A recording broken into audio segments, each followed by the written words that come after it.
Well, it is expected to be a very hot debate at the State House in the upcoming session. Should medical marijuana be legalized? 29 states now allow doctors to prescribe marijuana for certain medical conditions. And at least one Indiana lawmaker is drafting a bill to make medical marijuana legal here, too. Mary Mills tagged along as he traveled to Illinois to see how the program works there, as the only Indiana reporter to tour a cultivation center and dispensary. It pretty much looks like any other indoor greenhouse. There are rows of leafy plants, grow lights, and automated feeding and watering systems. In this space, you can see that we use a trellising system that really gets the canopy nice and consistent.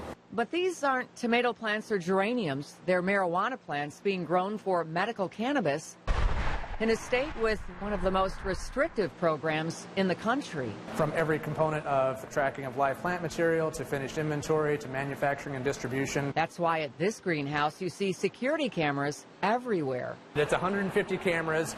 Every corner of the building and the exterior has 10 to 15% overlap. With state police getting a live feed 24/7 and all video required to be stored off-site for 6 months. We do go through the grow rooms and they get a little leafy, so I'll get you guys these coats to essentially just protect your sleeves. After getting suited up, we joined Indiana State Representative Jim Lucas on a 3-hour tour of Joliet's Cresco Labs. But this is what I need to take back to show how professional everything is, and regulated. Like Lucas, we wanted to see what happens behind these tightly secured doors.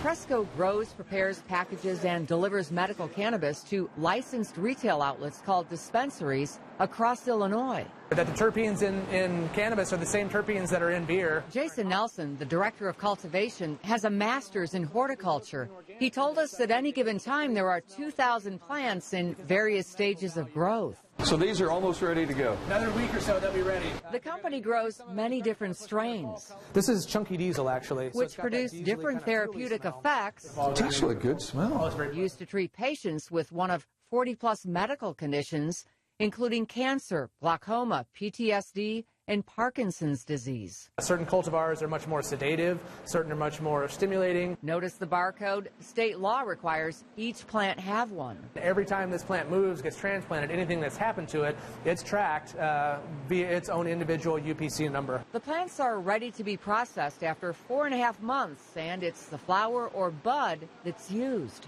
So at this point, then we're going to start breaking it down. Once the plants are dried and cured, each bud is inspected and trimmed. What's not used, including the stalk, stems, and leaves, must be weighed, reported to the state, and locked up. After 7 days, then we can have it ground, mixed with soil, rendering it unidentifiable. The flowers are then turned into product in the form of oils, vapes, liquid extracts, concentrates. So that's a measured dose. And edibles. Here in the kitchen, they make brownies, entrees, and here, gelatin for gummies, their best seller. It's essentially just a good flavored gel capsule. Before any product leaves the door, it's tested first by Cresco and then a third-party lab to make sure it meets the state's quality standards. Getting to this point was a multi-million-dollar investment. It has been a challenge in Illinois with a restricted patient count over the last couple of years, but yes, Cresco is successful. Lucas finished the tour, convinced a similar program can work in Indiana. That's the beautiful thing about it, Mary. I mean, we have 29 states that are doing this. Indiana doesn't have to start over. We can take what's working for Illinois and see if we can apply that to Hoosiers. And John, the next day we traveled to Buffalo Grove to see one of the places where patients can go to get medical cannabis. Yeah.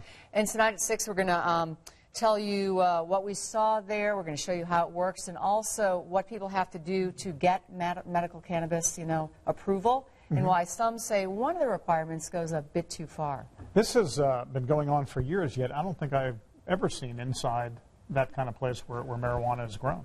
Yeah, they're very strict about it, and we had to go through several hoops to get approval. We had to be approved by state regulators, so yeah, they don't just let anyone in there. No. And the same goes with the dispensary, which you'll see tonight at 6. All right, we'll look forward to that. Thank you, Mary.